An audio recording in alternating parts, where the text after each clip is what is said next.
Hello, I'm Jim Cuno, President of the J. Paul Getty Trust. Welcome to Art and Ideas, a podcast in which I speak to artists, conservators, authors, and scholars about their work. I think it just shows very well how Rubens worked, how he got the inspiration from antiquity, but he transforms it into something completely new and very alive. In this episode, I speak with Getty curators Jeffrey Spier, Davide Gasparotto, and Anne Woollett about the exhibition, Rubens, Picturing Antiquity.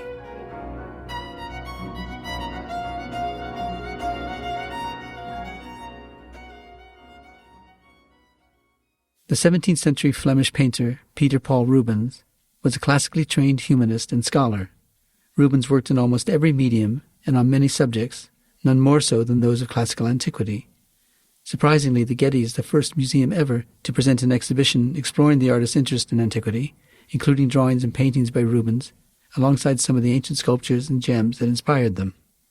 In this episode, I speak with Getty Paintings curators Davide Gasparotto and Anne Woollett, who have long explored the art of Rubens and the legacy of antiquity that inspired it, and Jeffrey Spier, the Anissa and Paul John Balson II, Senior Curator of Antiquities at the Getty Villa Museum. Our conversation took place in the exhibition galleries. Thank you, Davide, Anne, and Jeffrey, for speaking with me on this podcast episode. Now, Davide, I was surprised to learn that in spite of Rubens' reputation as a celebrated painter and formidable scholar of antiquity, that this is the first exhibition to bring these two sides of his life together in a single exhibition. Tell us the origin of the exhibition.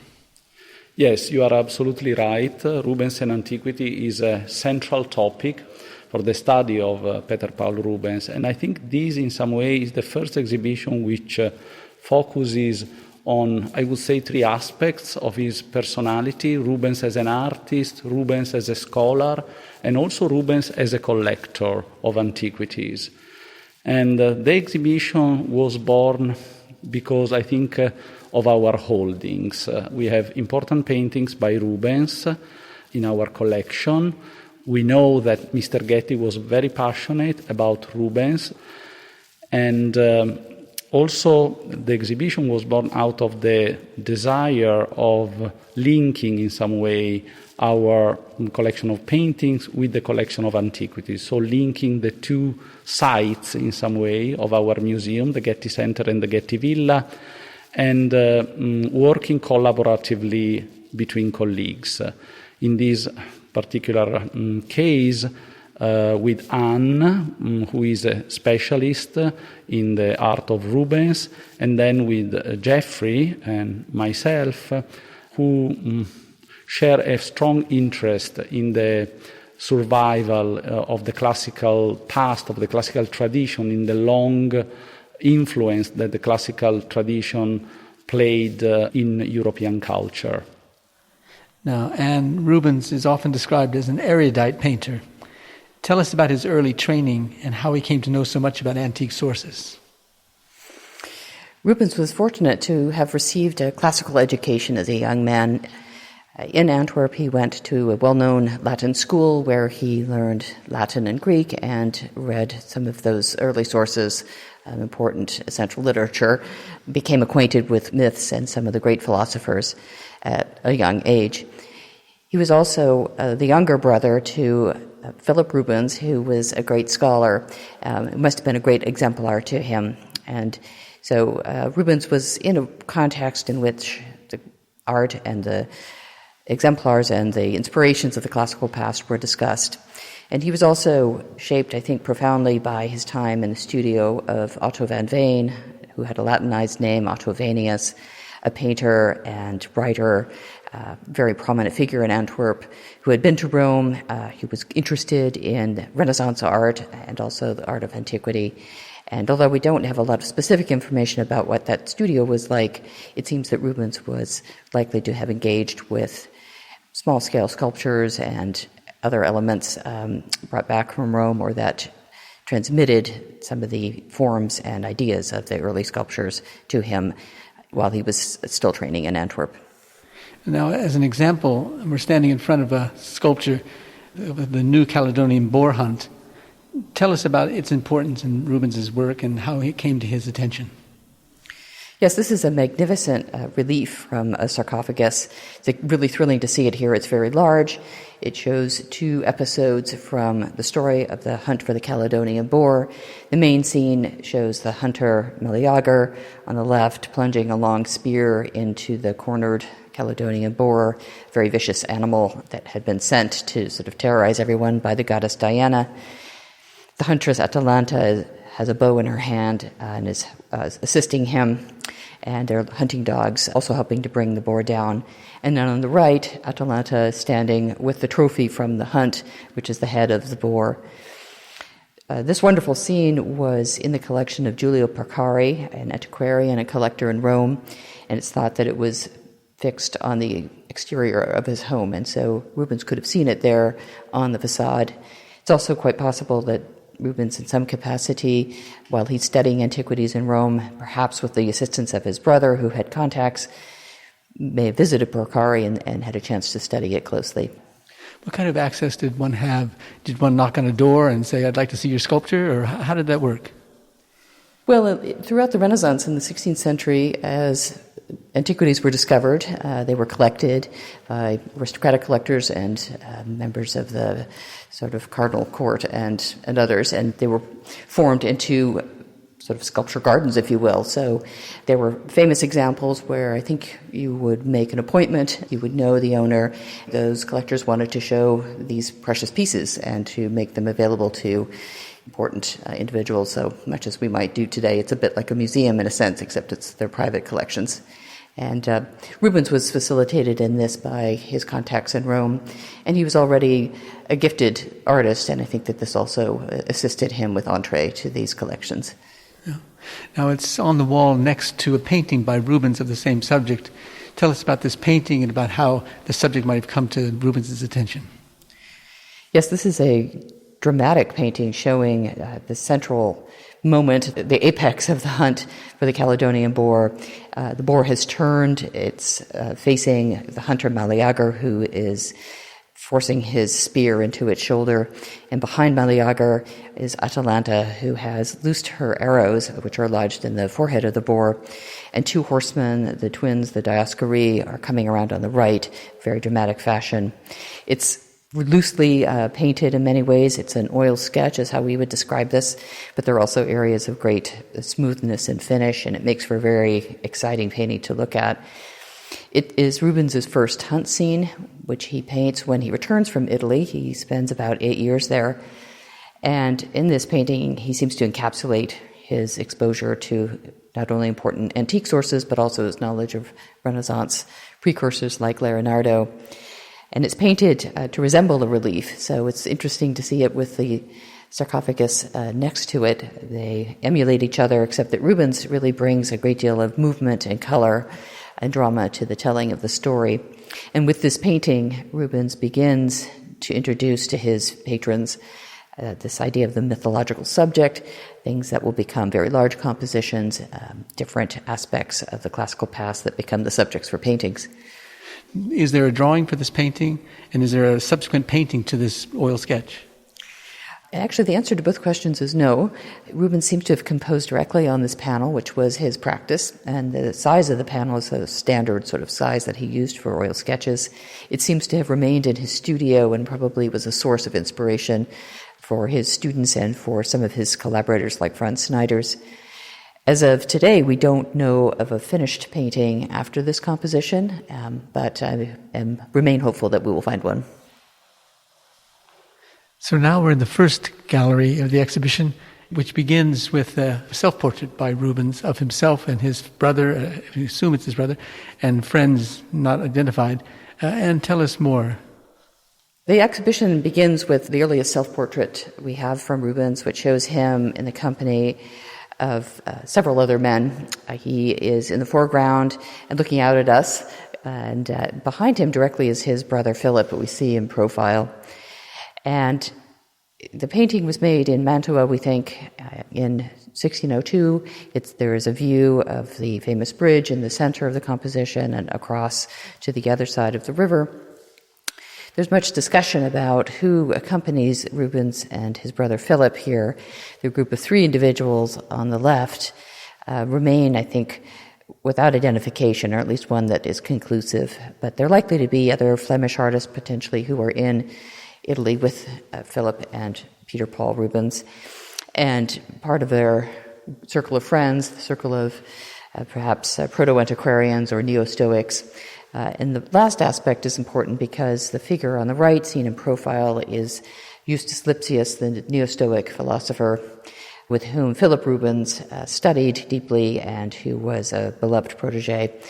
And Justus Lipsius is here in spirit, essentially, as a mentor to this group of men and someone who shaped their thinking and perhaps even their sort of personal code of conduct. So it's a very sensitive group portrait, if you will, which is a testimony to their mentor and to the affection they feel for him. Now, Davide, I mentioned that there were a number of drawings in the exhibition after antique sources. We're standing here in front of some. Describe them for us. Yes, this is a very exciting section of the exhibition. And as Anne was telling you, Rubens traveled in 1600 down from Antwerp to Italy. Obviously, he was seeking employment, which he eventually found with the Duke of Mantua, Vincenzo Gonzaga. But the main purpose of his trip was really to study works of art from the classical past, but also from the Renaissance in Italy. So he traveled extensively, Venice, Mantua, Florence, Rome, where he had the opportunity to see the great masterpieces of the Italian Renaissance, works by Titian, Raphael, Michelangelo, Correggio, but also to really study and absorb the classical sculpture. He drew several works which were in some way already consecrated by the Renaissance tradition. They were famous antiquities placed in some of the major collections and public spaces in Rome. Here, for example, we see two wonderful drawings, one in red chalk and one in black chalk and charcoal, of one of the most famous antique sculptures at the time in Rome, the Torso Belvedere, which has this name because it was placed in the Belvedere courtyard, which was the core of the collection of the Pope in Rome, and was there since the early 16th century, admired by many artists. Supposedly Michelangelo said that this sculpture didn't need to be restored, so it was like a fragment, a torso, because it was so beautiful, it was already perfect as it was. It's interesting to see how Rubens approaches a tradition in some way, the Renaissance tradition of drawing after antique sculptures, because his approach is very distinctive and in some way very new. Sometimes he approaches the sculpture from a sort of a more traditional frontal point of view, but as we see in the wonderful drawing in red chalk from the Metropolitan, he approaches sculpture from unexpected point of views. Here is completely focused on the back of the sculpture, on the muscles of the back of the figure. He also very lightly suggests the presence of a head, which actually was not on the sculpture. And you have really the impression of a living creature, of a real body. And in fact, we know that in some writings, Rubens suggested to artists that it was important to copy from antique sculptures, but also that you didn't have to feel the smell of stone, as he says. You have to, in some way, recreate, internalize these poses, these beautiful bodies, but then rendering them with a powerful sense of light. And this is what Rubens does. He approaches these subjects with this powerful sense of vitality, of dynamism. He gives a real sense of life to these creations. And then he translates in his paintings, for example, in our painting of the Entombment, he translates the idea of the male, heroic, muscular body into new figures. In the case of our Entombment, in the figure of the dead Christ. So the experience of the direct encounter with antiquity is crucial for Rubens' entire career. In some way, this moment is really the beginning of his entire trajectory as an artist. And what about the death of Seneca? How did Rubens see it, and how did he respond to it? Rubens' brother, Philip, was a pupil of a famous humanist and philosopher, Justus Lippius, who had a strong interest in Seneca's philosophy and writing. He published an important edition of Seneca's writings, which was illustrated at some point with engravings after drawings by Rubens. So I think we have in front of this painting from the Prado, which depicts the death of Seneca, the suicide of Seneca, we have to think that we have a sort of a philosophical component which comes from the interest of Justus Lipsius and his circle, of which Rubens was a part, for the philosophy of Seneca. And for Seneca as an example of virtue, as a sort of an alter Christ, a new Christ, because he faced death with courage and imperturbability.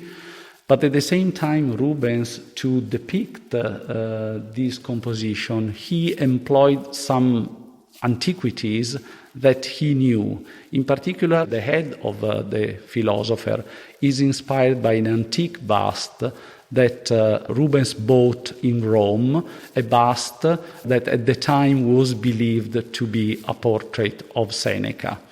And we have here one example that probably is the one owned by Rubens, this antique head of, we say now, pseudo-Seneca, which comes from Oxford and which potentially was owned by Rubens. But for the body of this old man, Rubens based his invention on another antiquity which was famous at the time in Rome, was a sculpture in black stone, in black marble, which was restored at the beginning of the 17th century as a Seneca dying in the bath. So what you see here, this figure of an elderly man inside a basin with his surgeon cutting the veins, and then his pupils that are sort of taking notes of the last word of the philosopher. It's a powerful composition and a powerful rendering of the body, but based in some way on two antique sources. Next to the Seneca is a painting of the Entombment of Christ. It's based, I think you said earlier, on a sculptural model. How was it, easy was it to translate an ancient source into a Christian source? This, I think, is one of the fascinating ways in which we find Rubens deeply ingesting his exposure to a famous work of antiquity, in this case the Laocoon, which was a multi-figure group discovered in 1506. He would have seen it in the Belvedere court at the Vatican, along with the Torso Belvedere. What interested Rubens in part with this group and its presence here in this altarpiece, which was made for a public in the north, presumably, it is the emotional quality of the figure, and Rubens has found a way to portray the body of the dead Christ, who's sitting on the stone of unction, in an extremely powerful physical fashion. There is a great deal of muscularity in the figure and expressiveness in the way that the body arches back, and in particular in the expression on Christ's face, which is very dramatic and forceful. And these are elements that Rubens found in the Laocoon, a Hellenistic sculpture of great expression, of great drama and pain and suffering. One of the other aspects of the sculpture that Rubens brought to Antwerp with him was the way in which he could convey the sense of suffering through the body by enabling it to be visible from long distances. So by painting in a sculptural fashion, if you will, it made the figure group, in this case, quite visible from a distance and helped convey the ultimate devotional message of the painting. So we're in the corridor between one big gallery and another large gallery, kind of a camerino with a sense of the scale and character of a collection of paintings and drawings and gems and books with engravings. Jeffrey, what about the role of ancient gems in Rubens's work and in his circle?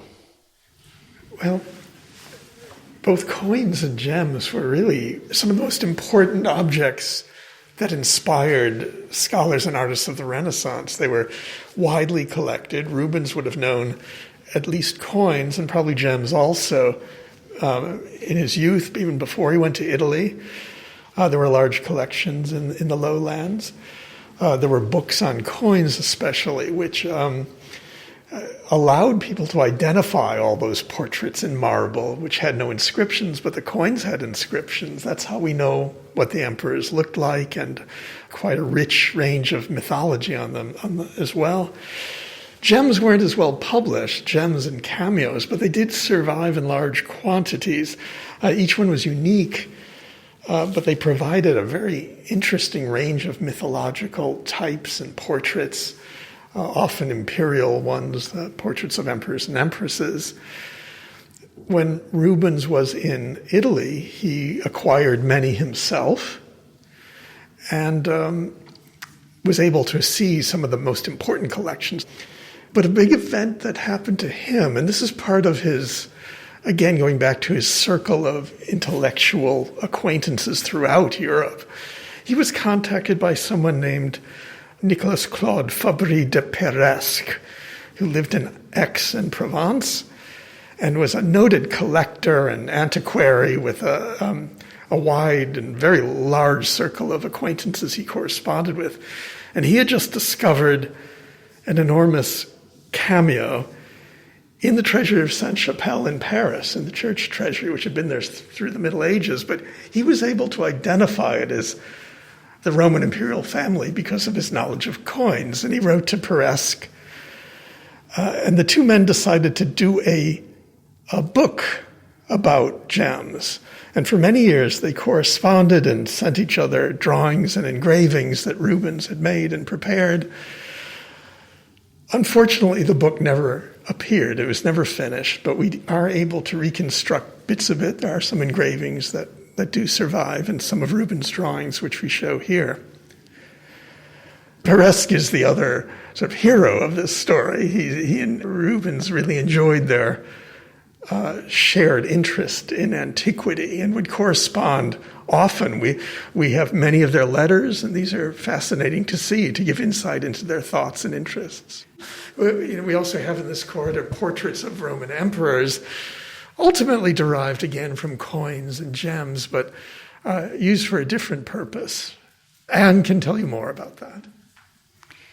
Oh, yeah, it's so interesting, isn't it, Jeffrey? Rubens had all of these antiquarian interests, and in addition to the gem book, he was also working on another antiquarian project showing the illustrious Greek and Roman men of antiquity, 12 likenesses that were based on busts, we think, that were in his personal collection. This project seems to have continued until the late 1630s. The last prints made from Rubens' drawings are dated 1638. And we have one here in the exhibition, Rubens' drawing of the Emperor Julius Caesar, and then the beautiful print that was made after the drawing. And Rubens had been interested in these figures for a long time. Adjacent to the drawing, in fact, is a painting from the mid-20s of Julius Caesar, in which Rubens, in full color and beautifully descriptive brushwork, paints a portrait of the emperor. But the print series is fascinating because it really shows Rubens enacting his own critical theory that we have learned about earlier, in which he said as a young man that artists should choose their classical sources wisely, and that their own work should not smell of stone, so to speak. So although these portrayals of the 12 illustrious Greek and Roman men of antiquity are based on stone models, Rubens is giving them a sense of life and a kind of veracity that's quite fascinating. Tell us about this large pictorial gem in this other gallery. One of the largest surviving cameos is this very large agate plaque. It's almost a foot wide, showing the imperial family, the emperor, empress, and his children in a chariot drawn by centaurs, and he's being crowned by the personification of victory. He viewed this correctly as an image of the triumph, an emperor celebrating a military victory. We don't know where this was found. We do think it might have been owned by Rubens. It was certainly in Antwerp, and he certainly drew it because an engraving of it survives. That's clearly in his style. We have that here in the exhibition. It had a sort of a notorious history after that. It was sent from Antwerp on a ship of the East India Company to be sold to the Mughal court in India or Persia, and it shipwrecked off the coast of Australia. This is sort of one of the horrors of seafaring stories. The Batavia shipwrecked in 1629, and there were mutinies and murders, but somehow the cameo was recovered from that shipwreck and brought back to Antwerp.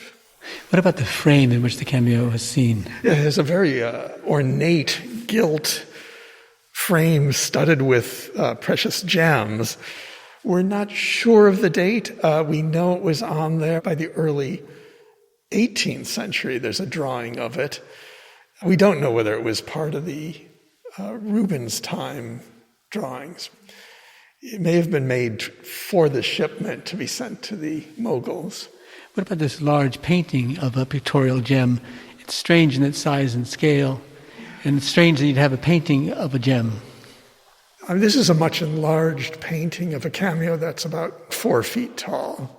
It's strange indeed. I mean, this is typical of Peresque, really. This was the cameo that he rediscovered in the Treasury of Sainte-Chapelle in Paris, the largest known cameo. It's about 1 foot tall, the original, kept in the Bibliothèque Nationale in Paris. Peresque was able to identify as the Emperor Tiberius with Germanicus before him and a deified Augustus above. Peresque really loved this gem, and he pestered Rubens to make this painting for him so he could put it up in his study. And we have a lot of letters over the years saying, well, when is my painting coming? But eventually it was finished, and Peresque was delighted to receive it from Rubens. So, Davide, what about this painted oil sketch by Rubens of Neptune calming the tempest? It's a wonderful sketch, and it is one of the several sketches that we are showing here in this gallery. In some way, the main theme of this gallery is the interest of Rubens for Roman imperial processions and triumphs. Obviously, he knew very well from Roman public monuments, Roman public sculptures, but also from the iconography of gems, like the one that Jeffrey showed you, the so-called Gemma Constantiniana from Leiden, or coins, how Romans portrayed and how triumphal processions were depicted. And he took inspiration from these sources for a sort of reenactment, a recreation of triumphal processions. In this case, this painting is related to a big project. In 1635, Rubens was entrusted with the decoration of a series of triumphal arches which were erected in the city of Antwerp to celebrate the triumphal entry of Cardinal Infant Ferdinand of Spain, who won important battles against Protestants. We have to think that we are in this very dramatic moment in the history of Europe when there were constant battles, constant fights between Catholics and Protestants. And the sketch from the Folk Art Museum, it's the sketch for one large painting which was decorating one of these triumphal arches, actually the stage of welcome, the principal arch. And it's paired here in the exhibition with another sketch from our collection, which depicts another episode of this saga, sort of the Cardinal Infante Ferdinand. It's interesting here that Rubens employs the iconography of Neptune, the god of the sea, calming the tempest, but adapting it to a contemporary situation, because in the very foreground we have Neptune that with this gesture calms the tempest, accompanied by narrates, by sea horses and by a triton. But in the foreground we see contemporary boats, contemporary vessels, which are the ones which were taking Cardinal Infant from Barcelona to Genoa. It's wonderful to see how, Rubens in some way adapts the ancient sources for something that is tied to a contemporary event. And actually, a few years after this event, a lavish volume, which is exhibited here, was published in 1642, and with wonderful engravings illustrating all these arches and the decorations on them. And the text, the very learned, erudite text, was written by a friend of Rubens and a scholar, young Gaspar Gevartius, who also is present in the exhibition with a fabulous portrait painted by Rubens at the same time. So in the sketch we see in the foreground the figure of muscular, powerful figure of Neptune with his arm raised, calming the tempest, and accompanied, by sea creatures and by a triton. And in the background, we see contemporary vessels which are meant to depict the boat that Cardinal Infante took to go from Barcelona to Genoa. And next to the two paintings that Davide just described, the oil sketches, we see an engraving. It's a blow-up of the engraving because it's here to give us a sense of scale and a sense of importance of this, but it's actually much smaller than the actual triumphal entry itself.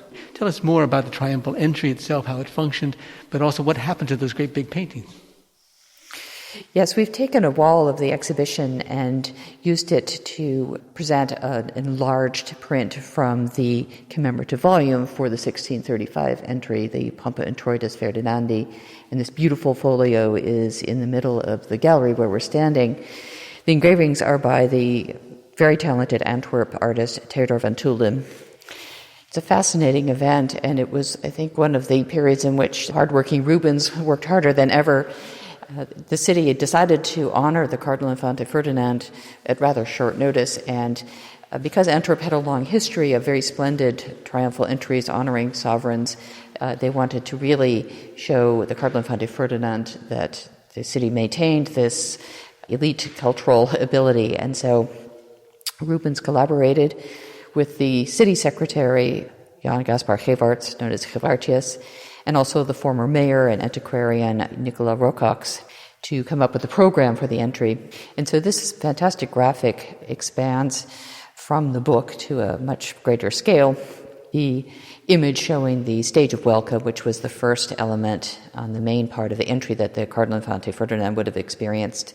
It's a bit like a very elaborate triptych, if you will.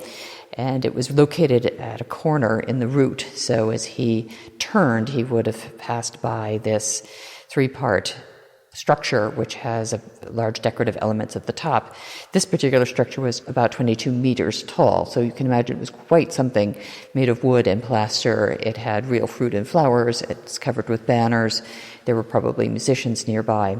And the paintings that were made after Rubens' sketches were made by other artists in Antwerp in sort of a collaborative way. It was a all-hands-on-deck situation, frankly, that winter when the city's preparing them. So the paintings, which survive actually from the beautiful oil sketch that Davide described at the Fog, is now in Dresden, and the one for the other sketch we have here is in Vienna, and they are about 10 by 13 feet.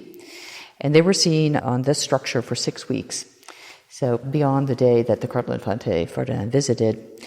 And in the end, the city of Antwerp offered a gift to the Cardinal Infante, and he requested all of the paintings by Rubens and the Antwerp painters, and these were all sent to Brussels. Unfortunately, in the early 18th century, there was a terrible fire on the Koudenberg Hill at the royal residence in Brussels. Most of the works were lost, and only a few, including the works in Vienna and Dresden, survived to tell us what it looked like. Jeffrey, what about the sculpture of Silenus and the drawing related to it and the painting related to the drawing? It gives us a sense of how he worked with antiquity. Yes, I thought that was what we were trying to do here, and I think it does it well. We have the actual ancient sculpture of a fat, balding Silenus, follower of Dionysus, who's part man and part goat, leaning on his wine jug. Rubens saw this in the Chigi collection in Rome when he was there, and he drew it in black chalk on this very beautiful drawing.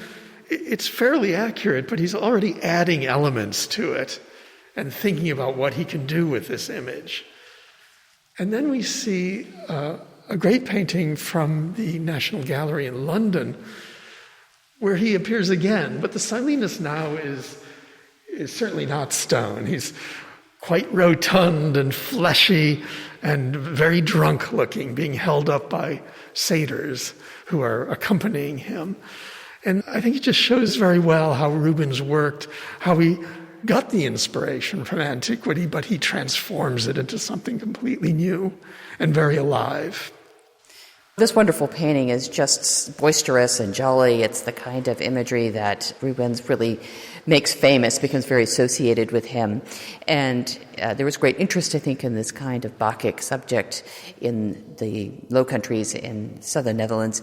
And this work, fascinatingly, has the participation of Rubens's great pupil, although he's probably now working as an independent master, Antony van Dyck, and we really feel his presence here. He has a sort of flickering, very liquid style of painting, and it really enlivens this procession, which is moving across the canvas from right to left, from sort of darkness where there's a torch lighting up a couple on the right-hand side of the painting, and into the daylight. And it is a way of helping us understand that Rubens and his collaborators, his associates in Antwerp, were producing a number of large-scale works at any one time, and that his ideas about the ideal Arcadian lifestyle, the pastimes, the daily experiences of these characters from mythology have a very great vividness and were appropriate scenes for the court. The sense of the, extremely strongly characterized individuals in this scene. I think Rubens had a sense that all of these different characters in the mythology had important roles to play, and he tends to clearly convey their different types and their participation. So we can enjoy the rough and ready aspects as well as the beautiful aspects of the antique. Well, Davide and Jeffrey, thank you for this beautiful and learned exhibition. It is, to coin a phrase, a gem and a triumph. Thank you very much, Jim. Thank you, Jim. Thank you, Jim.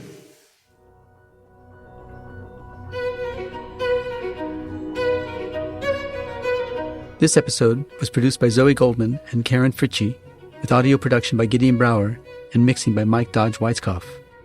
Our theme music comes from the Dharma at Big Sur, composed by John Adams for the opening of the Walt Disney Concert Hall in Los Angeles in 2003, and is licensed with permission from Hendon Music. Look for new episodes of Art and Ideas every other Wednesday. Subscribe on Apple Podcasts, Spotify, and other podcast platforms. For photos, transcripts, and other resources, visit getty.edu/podcasts. And if you have a question or an idea for an upcoming episode, write to us at podcasts@getty.edu. Thanks for listening.